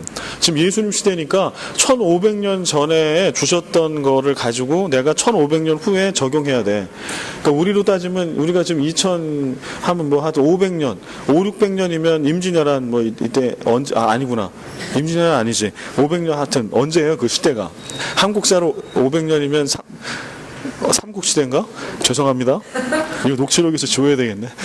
한국사 연대가 지금 전혀 생각이 안 납니다. 그런 거예요. 주후 500년 때에 조선시대는 맞아요. 조선시대 맞아요? 임진왜란은 1590. 그러니까 조선시대 1500 얼마잖아. 그죠? 1590년. 그래 1500년 때니까 그러면은 맞네. 조선시대네. 그래 제가 갑자기 500년이 아니죠. 500년 뒤로 가면 조선시대에 맞았습니다. 그러니까 조선시대 때 만든 어떤 법칙이 있는데 그거를 가지고 우리가 오늘 삶에 적용해야 돼. 칠거지약. 그게 되겠냐는 거예요. 그러니까 이제 그걸 적용할 수 있는 세부 지침들을 만들어낼 수밖에 없죠. 근데 이제 그러다 보니까 문제는 뭐가 생기냐면 애초에 주셨던 복음을 원본 오리지널이 있는데 이거의 본 뜻을 그때도 잘 몰랐어. 사무엘 상 시대 때도 몰랐다고 나오잖아요. 그런데 이게 시간이 많이 흘렀는데 그걸 그 시대의 걸로 또 만들어줘. 그러니까 이게 강점이 될 수 있지만 반면에 원본이 훼손될 수 있어요. 그래서 지금 마가복음에 보면은 이르시되 이사야가 너희 외식하는 자에 대하여 잘 예언하였도다. 기록하였으되 이 백성이 입술로는 나를 공경하되 마음은 내게서 멀도다. 사람의 계명으로 교훈을 삼아. 이걸 이사야 선지자가 얘기한 겁니다. 구약 시대에 사람의 계명이라고 얘기해요. 그런데 율법을 지키고 있는 거야. 이 사람들은 사람의 전통 아니요, 율법을 지키고 있었어요. 근데 그게 그냥 자기 나름대로 해석을 하고 껍데기만 이렇게 하다 보니까 이거를 지금 이사야 선지자를 통해 지적하는 거는 야 너희들은 모세의 율법이라고 지키고 있지만 내가 볼 때는 너희들의 계명이고 너희들의 전통이다. 이렇게 지금 얘기하고 말씀하시는 거죠. 이거 오늘날 우리한테 가지고 올 수 있겠죠. 우리가 믿어요. 근데 교회마다 믿음의 전통이 약간씩 달라지고 있어요. 예를 들면 제가 하나 설명해드리면요. 제가 이제 한국 교회에서 이제 부목사 10년을 한 교회에서 했었는데 인천제일교회라고 그 교회도 이제 올해로 70주년이 됐어요. 제가 있을 때는 60주년 이럴 때 있었는데. 그럼 그 교회 오래된 장로교회니까 인천에서 처음 세우는 장로교회니까 옛날 이북에서 내려오셔서 교회 개척하신 분들이거든요. 이북 분들에 의해서 이분들이 그 전통이 있는데 뭐냐면 그 교회에는 지금도 아마 있을 건데 가마솥이 있어요. 가마솥. 그래서 결혼식을 하면 그 가마솥에다가 육수를 내요. 그리고 국수를 끓여. 결혼식 하면 무조건 국수예요. 그 교회에서 하면. 기가 막히게 맛있어요. 그 국수가. 근데 이게 그런 거예요. 그런 전통이 있어. 가마솥에다가 또 하나 팥죽을 가마솥에다 또 끓여. 그러니 예를 들어 대신방 가면 어느 정도냐면 이제 은퇴 권사님들은요. 신방 날짜에 맞춰서 도배를 해요. 도배하고 장판을 깔아요. 그리고 그 전에 한번 제가 말씀드렸는지 모르겠는데 달력에다가 크게 표시를 해놔요. 그러고서는 이제 목사가 그때 부목사 때 담임 목사도 아니고 제가 부목사 때 권사님 그러고 이제 문을 열고 이제 딱 들어가잖아요. 그러면 막 뛰어나오시면서 하는데 예수님 오셨다 이러고 나오세요. 예수님 오셨다 이러고 나와. 근데 부목사가 오는데 예수님 오셨다니까 할 말 다 했죠. 그리고 하여튼 자신이 할 수 있는 최고의 막 이렇게 솜씨를 다 발휘해가지고 가난하시건 안 하건 상관없어요. 저는 괭이부리 마을 사람들이라고 동화 있잖아요. 그 만석동 부두 얘기인데요. 제가 맡았던 교구였어요. 거기가 그 자유공원에서 가까워 인천에서 그 동네는 진짜 아주 지금도 공중 변소가 있었죠. 지금은 모르겠네. 제가 떠난 지 오래돼서. 제가 있었을 때는 공중 변소가 있었어요. 그 마을의 골목이 어느 정도로 좁냐 하면은 두 사람이 못 지나가. 어깨를 이렇게 하고는 당연히 못 지나가고요. 이렇게 하고 지나가면 두 사람이 배가 스치고 지나가. 그러니까 막 옛날 정말 저 어렸을 때 달동네가 지금도 그 달동네가 있어요. 그런 데 있으면 이제 원룸이에요. 집이 당연히. 옛날 집 있잖아요.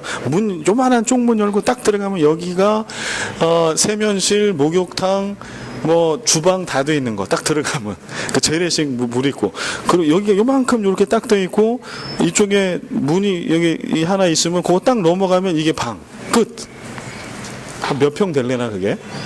근데 이제 그런 집에 가도 이분이 만둣국 이북분에서 정성스럽게 끓여가지고 이렇게 대접하고 이제 그런 문화죠. 그래서 대신방을 받아 목사님이 신방에 예수님 맞이하듯이 대신방을 받아 하여튼 묵혀놨던 거 있으면 그때 도배도 하고 장판도 깔고 뭐 모두 갖다 놓고 다 하고 이불 보도 갈아. 심지어 이불 보도 뭐 새로 갈고. 제가 그걸 안 다음부터는 이제 이불장도 열어보죠. 그런 집에 가면 자 한번 봅시다 이러고. 네. 그다음에 젊은 분들 집에 가면 아예 안 가. 이제 돌아다니면 안 되니까 어디다 한번 뭐 딱 가면 딱 열면 막 다 쏟아져 내려오니까. 근데 이제 그 흐름들이 바뀌더라고요. 그리고 이제 제가 목동과 송도, 신도시를 이제 맡게 됐을 때 이제 거기를 갔어요. 벌써 이제 세월이 많이 흘렀죠. 그러니까 이제 어떻게 되냐면 대신방을 하면 외식을 해요. 물론 제일 좋은 식당에, 그 지역의 제일 좋은 식당에 가서 외식을 해요. 이제 바뀌어가고 있어요. 지금은 아마 더 많이 바뀌었을 거예요. 근데 식당도 이렇게 여전도의 연령대를 끌어가지고 이렇게 있었는데 여전도별로 이제 봉사를 했어요. 식당 봉사를. 근데 이제 제가 이 부목사로 이미 있었을 때 건의가 올라왔어요. 이거 외주 주면 안 되겠냐. 근데 지금은 외주 줬나 하나 모르겠는데요. 근데 저는 어떤 게 옳다 나쁘다 이제 이걸 얘기하려고 하는 게 아니라 우리가 믿는다라고 할 때 믿음과 행함이 있을 때요. 저는 개인적으로 뭐 여러분들도 개인적으로 뭐가 좋냐 그러면 아마 다를 거예요. 우리 이영란 권사님 개인적으로 대신방 받아. 그럼 어떻게 하는 게 좀 그래도 잘 하는 거, 믿음, 온전한 믿음 믿는 크리스찬들이 하는 거라고 생각이 되시나요? 여쭤보면 아마 다 차리는 거예요. 만들어서 쿡 해서 이렇게. 또 제일 젊은 분이 누굽니까 여기? 저기 계시. 우리 오수미 집사님한테 제가 물어보면 대답하면 큰일 납니다. 혼나니까. 외식이지 뭐. 외식일 겁니다. 아마 거의. 제가 물어보진 않았는데 그러면은 우리 이영란 권사님의 믿음은 훌륭하고 성경적이고 우리 오수미 집사님의 믿음은 영 나이롱. 누가 그런 얘기하죠. 집사가 아니라 난 잡사라고. 저는 목사가 아니라 먹사라고. 그러면 우리 집사님은 잡사인가요? 저는 그렇게 생각하지 않아요.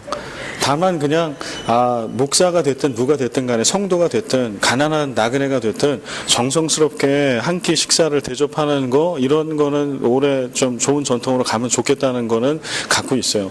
다만 그냥 목사 때문에 너무 이렇게 대신방을 제가 하고 나니까 하나는 너무 감사하고 이 신방을 이번에 16개 마을을 집집마다 다 신방을 했잖아요. 근데 되게 좋았어요. 은혜도 많이 받고 각 가정들을 또 이렇게 가서 볼 수 있으니까 근데 한편으로는 되게 감사한 부분이 많았어요. 그런 다 바쁘고 힘들고 특히 젊은 분들도 많이 계시는데 마을마다 그래도 다 이렇게 정성스럽게 음식 준비해서 이렇게 같이 대접하고 식사하고 정말 마음을 다해서 이렇게 정성껏 준비를 하셨더라고, 대신방을. 너무 감사하죠. 그러나 한편으로는 또 되게 미안함도 되게 많이 있었어요. 아, 이분들이 누구는 정말 기쁘고 즐겁게 하신 분도 계셨을 건데 동일한 마을 식구들 중에서 신앙의 연조도 다르고 또 연배도 다르기 때문에 누구는 정말 힘들게 막 이렇게 하라고 그러니까 왜 하는지도 모르고 하신 분들도 계셨을 거라는 거죠. 아, 그런 분들한테 혹시라도 이분들이 상처받지는 않았을까. 사실 제 개인적으로는 그냥 빵에 커피 주면 끝이에요. 저는 그냥 빵에다 커피 주면 그냥 그거 먹으면 뭐 땡큐. 다른 뭐가 막 이렇게 많이 있지 않아도 차려주시니까 감사한데. 그래서 이제 이게, 근데 우리가 세대를 달리 가면서 개인적으로 어떤 이런 전통들은 뭐 있으면 좋겠다고 하는 것도 있지만 우리가 진짜 잘 믿는다. 믿음으로만 딱 놓고 보면 진짜 잘 믿는 거랑 그 어떻게 연결이 되는 걸까? 성경은 뭐라고 얘기할까? 그러니까 우리가 믿음하고 이제 행함을 얘기할 때 구약 사람들도 잘 믿으려고 하다 보니 실수했을 겁니다. 그들이 진짜 하나님을 잘못 믿으려고 나는 삐뚤어질 테다 이렇게 하지 않았을 거라는 거예요. 자기 딴의 그 시대에는 잘 믿어보려고 했던 건데 그런 어떤 영적인 신앙의 지도자들이 이렇게 돼버리니까 올바른 지침들을 못 주는 때가 있었을 거고, 그런 것들이 쌓이고 쌓이다 보니까 그거를 받고 실천하는 그 하나님의 백성들의 삶이 시대가 가면 갈수록 하나님의 뜻과는 너무 멀어진 이러한 모습이 되지 않았을까? 오늘 우리가 예수를 믿어요. 정말 중요한 거는 믿음과 복음 그거 하나예요. 하나. 정말 중요한 거는 잘 믿는 거 하나. 우리가 예수를 잘 믿는 거 하나가 제일 중요한 거거든요. 그거 하나. 그럴 때 우리 속에는 이제 잘 믿으려고 하기 때문에 연결되어서 나오는 것들이 생겨나요. 우리도. 예를 들어서 뭐 우리는 그게 없지만 한국교회 임직을 하면은 헌금을 하거든요. 근데 이제 하다 보니까 이제 이게 딱 정해져 있어요. 단가가 있어요. 뭐 장로 얼마, 안수집사 권사, 심지어는 뭐 서리집사도 있더라고. 그래서 야, 너무한 거 아닌가? 뭐 이런 생각을 했는데요. 너무한 거는 뭐 다 너무한 거니까 뭐 이제 그 정도 너무한 거는 너무한 것도 아닌 거지. 근데 그거를 처음에 시작이 그렇게 시작했을까요? 한몫 벌자고.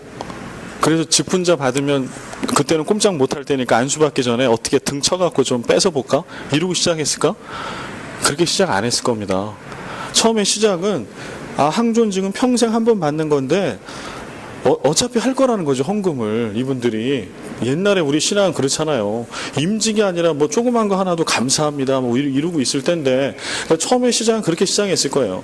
그런데 이제 누구 많이 버는 사람은 많이 내고 적게 버는 사람은 낼 형편이 안 되고 막 이게 또 막 스트레스가 되고 이러니까 어떻게 하면 좋을까요? 그러니까 그래요? 우리 맞춥시다. 우리 그러면 상처받지 않게 적당의 수준을 맞춥시다. 이건 제가 추측을 한 거예요. 이를테면. 그래서 뭐 이렇게 맞췄는데 이게 뭐 소득도 올라가고 뭐 이러다 보니까 액수가 갈수록 뛰는 거지 이렇게. 그 나중에는 완전히 변질됐죠. 직분이 되려면 돈이 있어야 돼. 시작은 아마 좋게 시작했을 거예요. 그것도. 그러니까 우리 교회 안에 있는 것도 마찬가지. 정말 예수를 잘 믿겠다라는 거 하나가 교회의 본질이에요. 그리스도인의 본질. 로마서뿐만 아니라 계속 그걸 얘기해. 우리는 그걸 알아. 근데 잘 믿으려고 하다 보니까 우리는 뭔가를 자꾸 이렇게 또 하나님 은혜가 너무 감사하니까 뭔가를 하고 싶고 주고 싶고 뭐 하다 보니까 하나 늘어나고 두 개가 늘어나고 그런 처치 멤버들이 있다 보니까 이게 전통이 되고 이게 대물림이 되고 이게 쌓이고, 그런데 나중에 그 1세대가 지나가고 나면 의미를 상실해. 왜 하는지를 모르고 해요. 그 다음 세대는. 이게 오랜 시간이 지나지 않아도요, 몇 년만 지나도 그걸 왜 하는지 모르고 해요. 제 시간이 잠깐만, 저 문 좀 열어주실래요? 저 권사님, 제 목양실에 구역장들이 문 열어놔야 들어가는데 아마 계시면 좀 들어가 계시라고. 제가 군대에 있을 때, 요 얘기는 이제 좀 해드릴게요. 제가 군대에 있을 때 공군을 갔는데요. 거기 이제 영어로 다 써요. 그 작전실에, 상황실에서 영어로 쓰는데, 고참이 빠바이, 뭐 이러더라고. 빠바이 이러라는 거예요. 빠바이. 여러분, 빠바이가 영어예요, 영어. 분명히 영어입니다. 빠바이. 빠바이. 근데 이제 그게 뭐냐 하면 그 수신 감도를 체크할 때 얘기하는 것 중에 하나예요. 수신 감도 어떠냐라고 얘기하면 빠바이 그러면 제일 잘 들릴 때 빠바이라고 그래. 근데 이게 도대체 물어보면 모른다는 거예요. 고참한테 함부로 물어볼 수 없으니까 바로 위에 친한 고참한테 김일병님 빠바이가 뭡니까? 그러면 그거 나도 몰라. 이제 잘 들릴 때 빠바이 하는 거야. 그냥 그렇게. 그래서 했어요. 근데 궁금한 거예요. 빠바이가 뭔지. 나중에 이제 제가 그거를 이제 찾아 들어갔죠. 교본을 봤어요. 그랬더니 5 곱하기 5 감도를 표시하는데 1 곱하기 1 1 by 1 이거는 감도가 제일 약한 거야. 청취 감도가. 그 다음에 감도가 중간 정도 되면 3 by 3 3 곱하기 3 이러면 이제 중간 정도. 자, 빠바이는 뭘까요? 5 by 5예요. 5 곱하기 5 5 곱하기 5 5 by 5예요. 5 곱하기 5인데 이거는 처음에는 5 by 5 하는데 막 하는데 막 이거 그 암실에서 막 비행기 그리고 막 글씨 쓰고 이래야 되는데 바쁘거든요. 그러니까 빨리 못해요. 그러니까 빨리 얘기해야 돼. 5 by 5를 최대한 빨리 빠바이 나중에는 빠바이 했다 이제 뭐 빠바이가 됐겠죠. 빠바이. 제가 들을 땐 빠바이로 들었다니까.